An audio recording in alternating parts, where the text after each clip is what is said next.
കാരണം പുറത്ത് നിൽക്കാൻ പറ്റില്ല, കൈയൊക്കെ കോച്ചി പോവാ. ഫ്യൂവൽ അടിക്കണ കണ്ടോണേ, മഞ്ഞിന്റെ ഒരു വലിയ കട്ട എടുത്ത് മാറ്റിയിട്ടാണ് നമ്മൾ ഫ്യൂവൽ അടിക്കുന്ന ക്യാപ്പ് തുറക്കുന്നത്. നോക്കിക്കേ.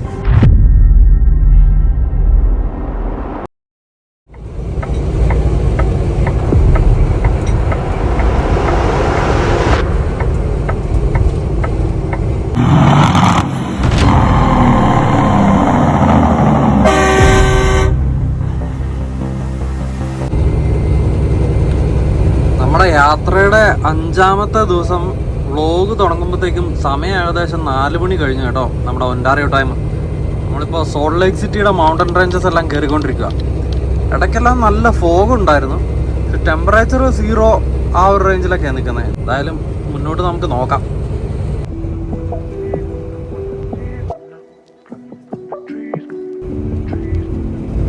വയോമിങ്ങിൽ കയറിയതോടുകൂടി പണി വീണ്ടും പാളി തുടങ്ങി കേട്ടോ. റോഡൊക്കെ നല്ല ബ്ലാക്ക് ഐസ് ആണ്. ടെമ്പറേച്ചർ -6 ആണ്. നിറയെ വാർണിങ്സ് ഉണ്ട്. ഇത് റോഡൊക്കെ കാണുമ്പോൾ നിങ്ങൾക്ക് അറിയാമല്ലോ, നിറയെ വെളുത്ത ഐസിൻ്റെ പാളിയായിട്ട് കിടക്കുക.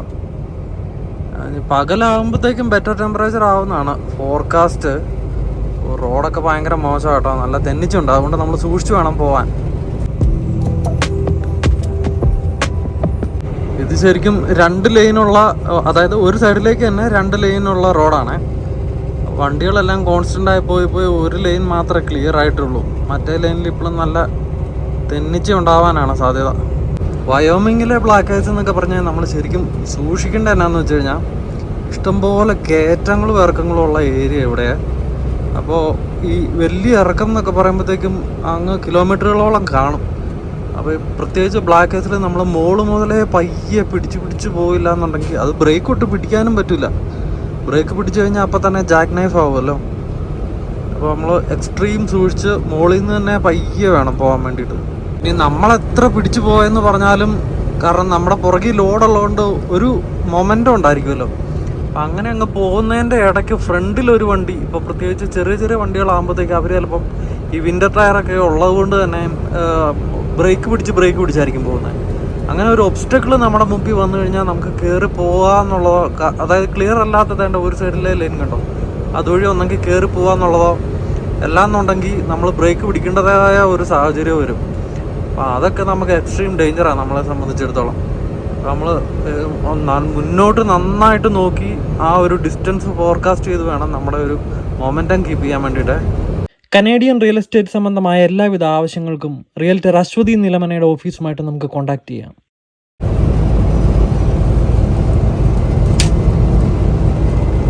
ഈ പറന്നു പോണ ട്രക്കുകളുണ്ടോ, ഇതൊക്കെ UPS എന്ന് പറയുന്ന ബ്രാൻഡിൻ്റെ ട്രക്കാണ്. എന്നാക്ക് വാണിംഗ് ഉണ്ടെന്ന് പറഞ്ഞാലും അതൊന്നും വിഷയമല്ലാതെ പറന്നു പോകുന്ന ടീമുകളാണ് UPSഉം ഫെഡക്സും. നമ്മളമാരെ ജാക്കി ചാന്മാരെന്നാണ് വിളിക്കാറ്. സ്പീഡ് ലിമിറ്റിൻ്റെ വാണിംഗ് ഒക്കെ സൈഡിൽ ഫ്ലാഷ് ചെയ്യുന്നുണ്ട്. 45 miles/hour ആണ് സ്പീഡ് ലിമിറ്റ്.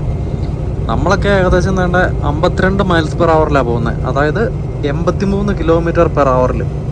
പക്ഷേ അമ്മാരൊക്കെ ഇപ്പോഴും 105-ലും 110-ലും ഈ ബ്ലാക്ക് ഐസിൽ കൂടെ പറക്കണം കേട്ടോ. പിന്നെ പല ഫാക്ടേഴ്സിനെ അടിസ്ഥാനപ്പെടുത്തിയായിരിക്കും അവർ റിസ്ക് ഒക്കെ എടുക്കുന്നത് കേട്ടോ. എന്ന് പറഞ്ഞാൽ നമുക്ക് ഇവിടെ ട്രക്ക് ഡ്രൈവർമാരുടെ പേയ്മെൻ്റ് എല്ലാം പല രീതികളിലാണ്. അപ്പം നമ്മളെയൊക്കെ സംബന്ധിച്ചിടത്തോളം എക്സ്ട്രീം ലോങ് ഡിസ്റ്റൻസ് ഓടുന്നവരാണല്ലോ.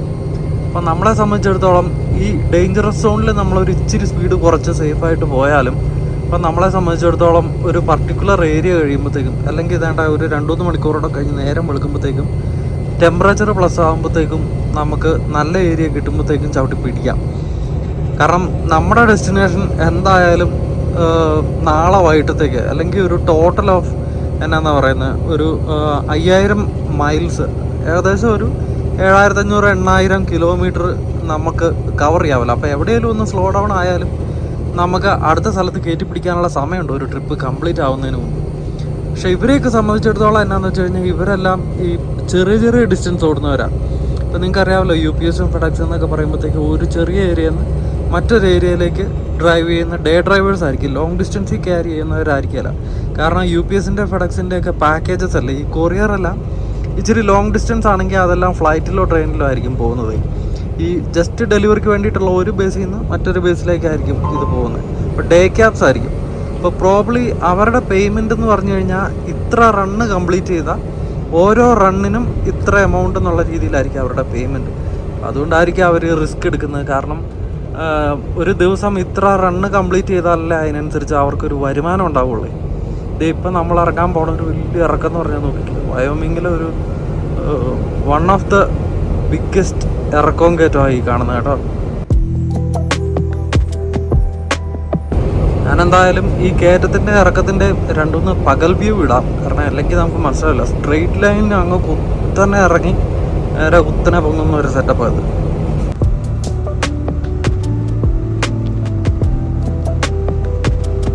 കുറച്ചുകൂടെ മുന്നോട്ട് പോരുമ്പോഴത്തേക്കും ഈ ഉപ്പൊക്കെ ഇടുന്ന വണ്ടികളുണ്ടല്ലോ, അവന്മാരെല്ലാം റോഡിൽ സജീവമായിട്ടുണ്ട് കേട്ടോ. അതെന്തായാലും നന്നായി.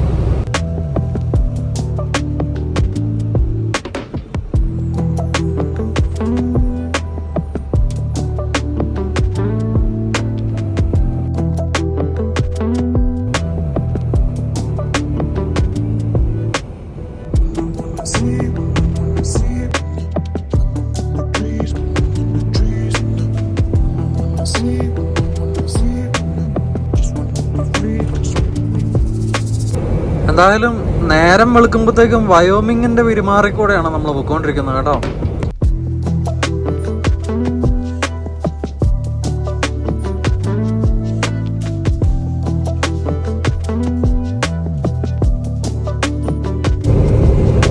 വയോമിങ്ങിലെ സ്ഥിരം കാഴ്ചകളായിട്ടുള്ള മൊട്ടക്കുന്നുകളൊക്കെ ഇങ്ങനെ മഞ്ഞ് പിടിച്ച് കിടക്കണ കാണാൻ വേണ്ടിയിട്ട് നല്ലൊരു രസമുണ്ടേ.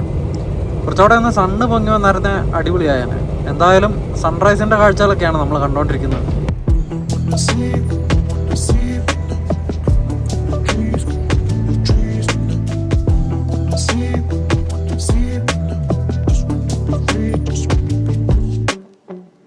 മൾട്ടിപ്പിൾ ബുദ്ധിമുട്ടുകളില്ലെങ്കിൽ ഒരു ത്രില്ലില്ല കേട്ടോ.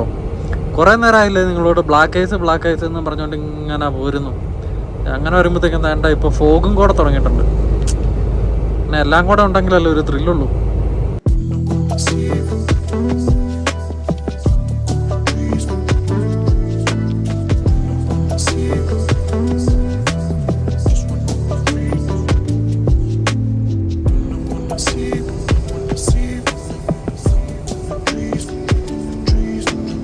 നമ്മൾ നേരത്തെ ചില വീഡിയോകളിൽ പറഞ്ഞിട്ടുള്ള പോലെ കണ്ണും കൊണ്ട് കാണാവുന്നതിനേക്കാളും വ്യക്തമായിട്ട് നമുക്ക് ക്യാമറ കൂടെ കാണാം കേട്ടോ. കാരണം എന്നാന്ന് വെച്ച് കഴിഞ്ഞാൽ ഇപ്പോൾ ക്യാമറയുടെ സെൻസറിൻ്റെ ഒക്കെ പ്രത്യേകതകളുണ്ട്.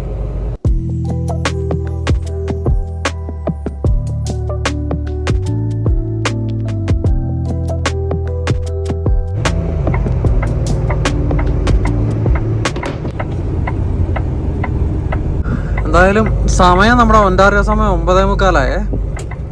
നമുക്കിനി ആകെ 1.25 മണിക്കൂറും കൂടെ ഡ്രൈവിംഗ് ടൈമും ഉള്ളൂ. തന്നെയല്ല വിശക്കാനും തുടങ്ങി. അപ്പോൾ നമുക്കിവിടെ ഒരു റെസ്റ്റ് ഏരിയ ഉണ്ട്, അവിടെ നിർത്തി എന്തെങ്കിലുമൊക്കെ കഴിച്ചിട്ടങ്ങ് പോവാം. ഇത് റോഡ് കണ്ടോ, നിറയെ ഇങ്ങനെ ഐസ് അടിഞ്ഞ് ഐസിൻ്റെ മുകളിൽ കൂടെ പോയിക്കൊണ്ടിരിക്കുന്നത് കേട്ടോ. നല്ല തെന്നിച്ചുണ്ടാവും, സൂക്ഷിക്കണം.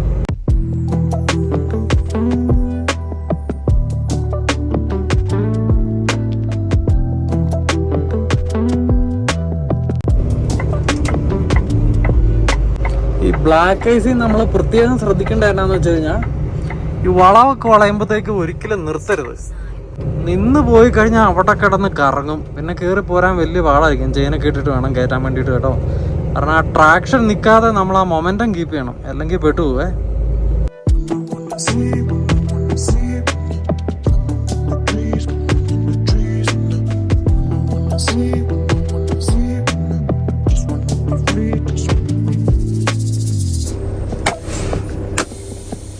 അപ്പം ഇന്നത്തെ നമ്മുടെ ബ്രേക്ക് ഇതിപ്പോ വയോമിങ്ങിലെ വാഗൺ ഹൗണ്ട് റെസ്റ്റ് ഏരിയ എന്ന് പറയുന്ന റെസ്റ്റ് ഏരിയ. ഇവിടെ നമ്മൾ നേരത്തെ നിർത്തി, സമ്മറിൽ ഒക്കെ നിർത്തി ഇതിന്റെ കാഴ്ചകളൊക്കെ കാണിച്ചിട്ടുണ്ട്. എന്നാലും വിന്ററിൽ ഇപ്പൊ മഞ്ഞ് മൂടിക്കിടക്കുമ്പോൾ കുറച്ച് കാഴ്ചകളൊക്കെ നമുക്ക് ചുറ്റുപുറം ഒന്ന് പോയി കാണാവേ.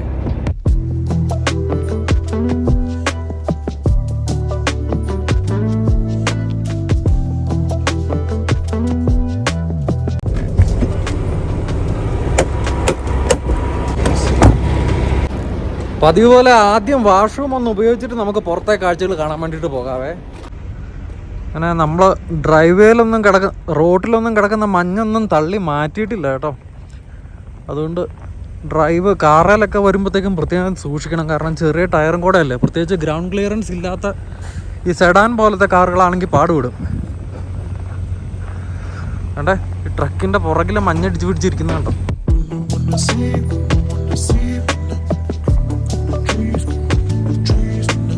മഞ്ഞ് മാറ്റുന്ന ആൾ കൈകൊണ്ടാണ് മഞ്ഞ് മാറ്റുന്നത്. സാധാരണ ഇതൊക്കെ ഉന്തി തള്ളി മാറ്റാൻ വേണ്ടിയിട്ട് ഈ പിക്കപ്പുകളില്ലേ, പിക്കപ്പിൻ്റെയൊക്കെ ഫ്രണ്ടിൽ അങ്ങനത്തെ സാധനം ഉണ്ടാവാറില്ല.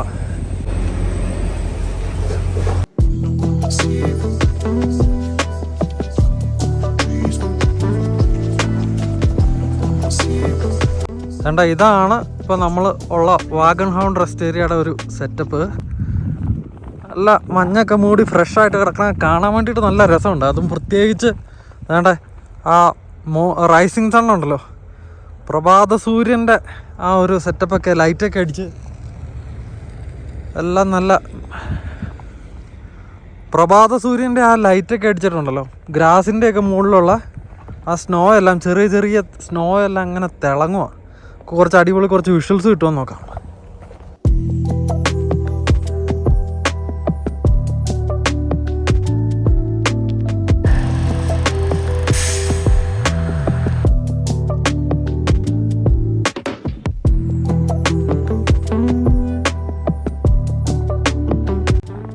കുറുക്കം പോലത്തെ ഇഷ്ടം പോലെ ചെറിയ ചെറിയ ആനിമൽസ് ഒക്കെ ഉണ്ടെന്ന് തോന്നുന്നത്. അതിൻ്റെ ആണെന്ന് തോന്നുന്നു ഈ പാട്.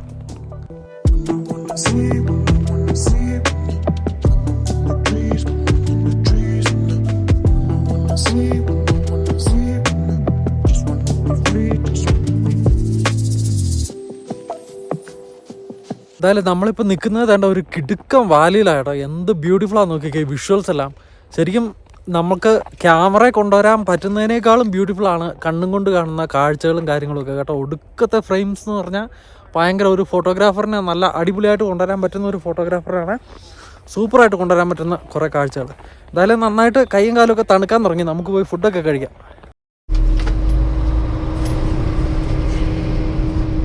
അപ്പോൾ എന്തായാലും ബ്രേക്ക് എല്ലാം കഴിഞ്ഞു, ഫുഡൊക്കെ കഴിച്ചു. നേരെ നമുക്ക് തിരിച്ച് റോട്ടിൽ കയറിയേക്കാം.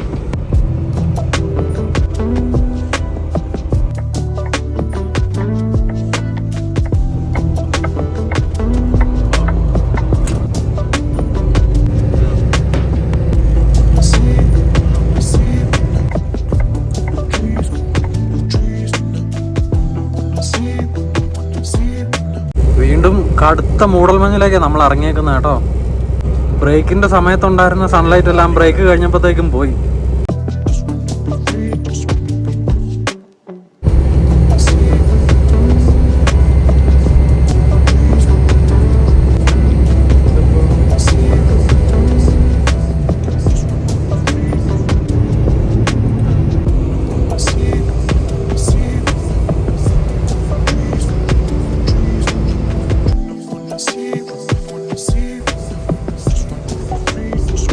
എന്തായാലും സൂര്യൻ ഇത്രയും പൊങ്ങിയത് കൊണ്ട് വേണ്ട ടെമ്പറേച്ചർ ഇപ്പം നോക്കുമ്പോഴത്തേക്കും -15 ഉള്ളു കേട്ടോ.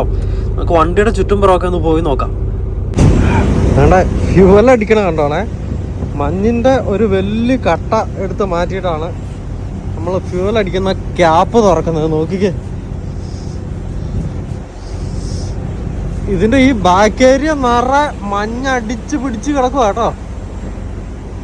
-19, 20, 21 ഇങ്ങനെ മാറി മാറി വന്നുകൊണ്ടിരിക്കുക. വണ്ടിയുടെ അടിയിലേക്കൊക്കെ നിറയെ പുറ്റ്, മറ്റേ ചെതൽപുറ്റ് പിടിച്ചിരിക്കൂലേ, അതുപോലെ.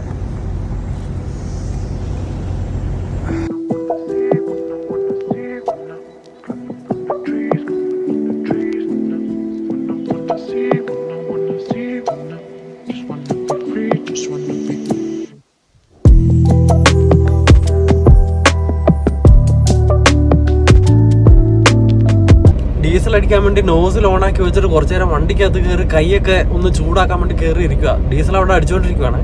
കാരണം പുറത്ത് നിൽക്കാൻ പറ്റില്ല, കൈയൊക്കെ കോച്ചി പോവാ.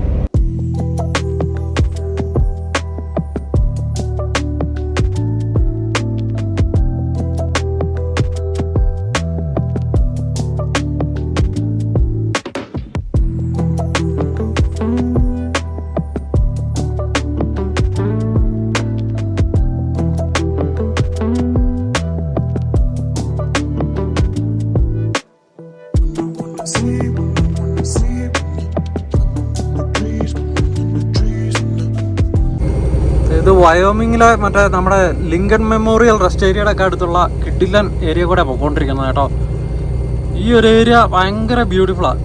അതായത് ഇതിൻ്റെ സൈഡിലൊക്കെ നമ്മളെ ഈ ഗ്രാൻഡ് കാനിയനിലൊക്കെ കാണുന്ന കൂട്ട് ഇത് ചുമല കല്ലും കാര്യങ്ങളൊക്കെ ഉള്ളത്. അപ്പോൾ അതിൻ്റെ മുകളിലേക്ക് ഈ ഐസ് എല്ലാം കൂടെ വീണിട്ടുണ്ടല്ലോ. നല്ല സൂപ്പർ കാഴ്ചകളല്ലേ.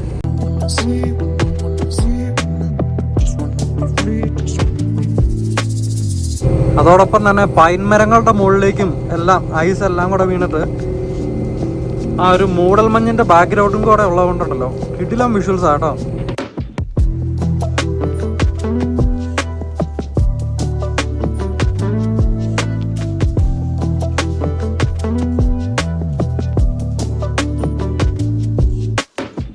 എന്തായാലും കയറ്റെല്ലാം കയറി മലയുടെ മുകളിൽ വന്നപ്പോഴത്തേക്കും പയ്യെ സൺലൈറ്റ് കാണാൻ തുടങ്ങി കേട്ടോ. കാരണം തന്നെ ഇനിയിപ്പം മുന്നോട്ട് മൂടൽമഞ്ഞിനൊക്കെ ഒരു ആശ്വാസം കാണും.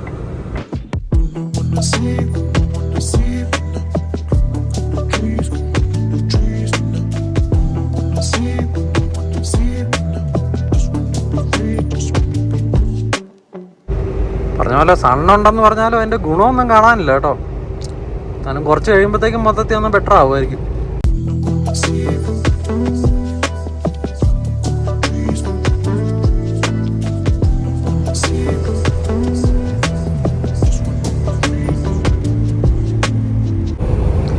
അപ്പോൾ എന്തായാലും വേറെ പ്രത്യേകതകളൊന്നും ഇല്ലാതെ ഇന്നത്തെ ദിവസം കടന്നു പോവുകയാണെന്ന് തോന്നുന്നു കേട്ടോ. കാരണം എന്താണെന്ന് വെച്ച് കഴിഞ്ഞാൽ മുന്നോട്ട് നോക്കിക്കഴിഞ്ഞാൽ അറിയാമല്ലോ, ഇപ്പം വിൻ്റർ സീസൺ ആയിക്കഴിഞ്ഞാൽ മൊത്തം സ്നോ വീണിട്ട് ഈ പ്ലെയിനായിട്ട് കിടക്കുന്ന ലാൻഡിൽ ഇപ്പം മരങ്ങളൊന്നും ഇല്ലാത്ത ഒരു ഏരിയ കൂടെയൊക്കെയാണ് പോകുന്നതെന്നുണ്ടെങ്കിൽ ആ ഹൊറൈസൺ നിറയെ ബ്ലാക്ക് ആൻഡ് വൈറ്റിൽ, അതായത് മൊത്തത്തിൽ വെളുത്തും ഈ റോഡിൻ്റെ 2 വരയും കൂടെ മാത്രമായിട്ട് കാണുന്ന ഒരു സാഹചര്യത്തിൽ കൂടെ ആയിരിക്കും നമ്മൾ കടന്നു പോകുന്നത്.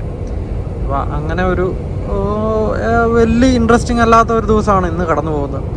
കാരണം നാളത്തേക്ക് കുറച്ച് ഇൻട്രസ്റ്റിംഗ് ആവും. കാരണം നമ്മൾ അയോവയിലേക്കൊക്കെ കയറി കഴിയുമ്പോഴത്തേക്കും അല്ല പിന്നീട് ഇലിനോയി ഇന്ത്യാനയൊക്കെ എത്തുമ്പോഴത്തേക്കും നമുക്ക് കുറച്ചുകൂടെ ഇൻട്രസ്റ്റിംഗ് ആയിട്ടുള്ള ഒരു ഇൻഫ്രാസ്ട്രക്ചറും കാര്യങ്ങളൊക്കെ ഇൻട്രസ്റ്റിംഗ് ആയിട്ടുള്ള ഒരു ജോഗ്രഫിയൊക്കെ കുറച്ചുകൂടെ ബെറ്റർ ആവുമെന്ന് തോന്നുന്നു കേട്ടോ. ടെമ്പറേച്ചർ ഇപ്പോഴും -10 തന്നെയാണ്. ബ്ലാക്ക് ഐസ് ഉണ്ട് നന്നായിട്ട് റോഡിൽ.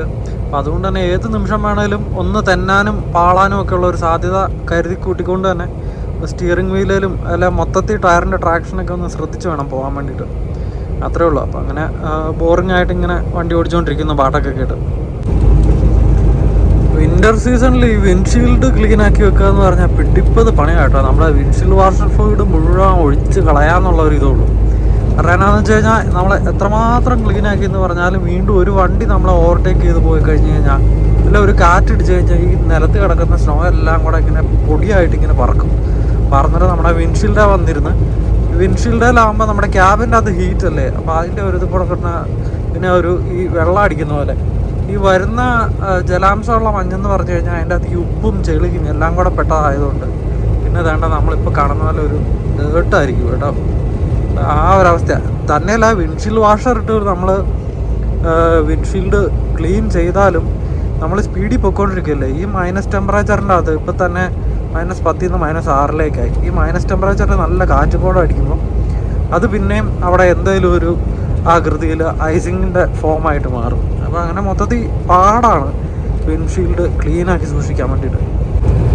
എന്നും പറഞ്ഞ് ഡ്രൈവ് ചെയ്യാൻ വേണ്ടിയിട്ടുള്ള ഒരു വിസിബിലിറ്റി ഒക്കെ ഉണ്ടായിരിക്കും കേട്ടോ. വേണ്ടത് ഇപ്പോൾ കണ്ടോ നിങ്ങൾ.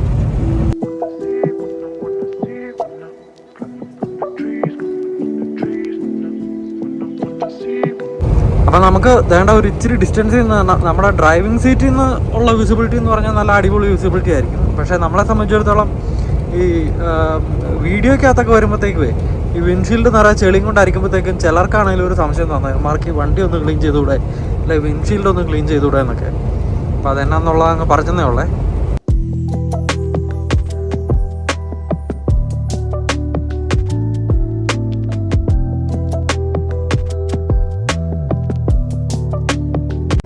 ഏട്ടാ നമ്മളിപ്പോൾ കണ്ട മൃഗങ്ങളില്ലേ, അത് ലാമ എന്ന് പറയുന്ന മൃഗങ്ങളാണ്.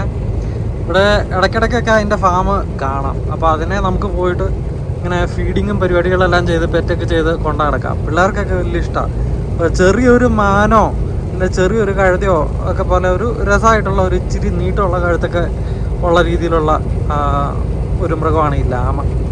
എന്തായാലും ഈ മഞ്ഞെല്ലാം വീണിട്ടുള്ള ബാക്ക്ഗ്രൗണ്ടിൽ ഈ ബ്രൗൺ കളറുമായിട്ട് മൊത്തത്തിൽ അതെല്ലാം കൂടെ നിൽക്കുന്നത് കാണാൻ നല്ല രസമുണ്ട്.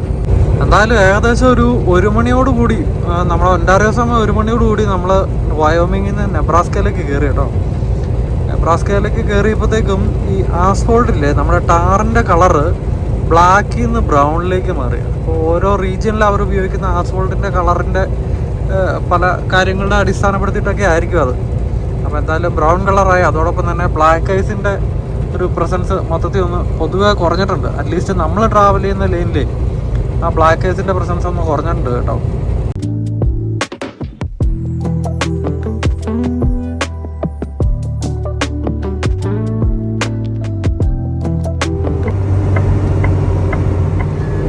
പിന്നെ ഏകദേശം ഉച്ചയ്ക്ക് 2 മണിയായി കേട്ടോ.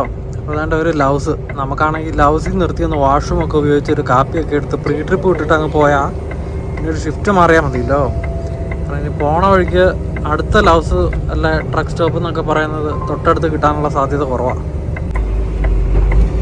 പിന്നെ മൊത്തത്തിലുള്ള കിടപ്പെല്ലാം കണ്ടിട്ട് ഇന്നലെയെല്ലാം ഭയങ്കര സ്നോ ആയിരുന്നു എന്ന് തോന്നുന്നു കേട്ടോ. നമുക്ക് എന്നായാലും കർബിനെടുത്ത് നിർത്താം, അപ്പോൾ പിന്നെ എടുത്തുകൊണ്ട് പോകാൻ എളുപ്പമുണ്ടായിരിക്കുമേ. അല്ലെങ്കിൽ ചിലപ്പം ഇതിൻ്റെ ഇടയിലൊക്കെ കൊണ്ട് നിർത്തി കഴിഞ്ഞാൽ ടൈറ്റ് സ്പോട്ടാണ്, ഈ മഞ്ഞത്ത് എടുത്തുകൊണ്ട് പോകുന്ന റിസ്ക് ആയിരിക്കും, ചക്രം കടന്ന് കറങ്ങും.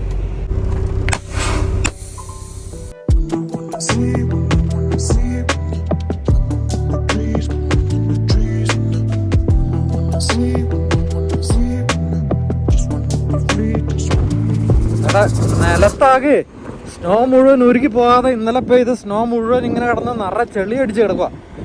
എന്തായാലും ടെമ്പറേച്ചർ മൈനസ് ആയതുകൊണ്ട് കംപ്ലീറ്റ്ലി ചെളിയായ അങ്ങ് നശിച്ചിട്ടില്ല.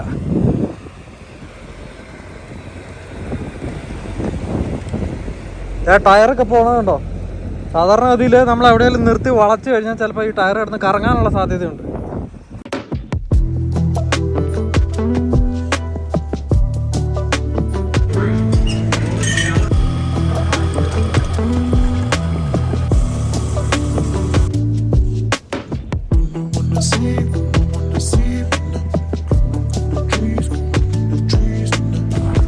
സ്നോ മുഴുവൻ അടിച്ചിട്ടേ നിറയെ ഐസ് പിടിച്ചിരിക്കുക.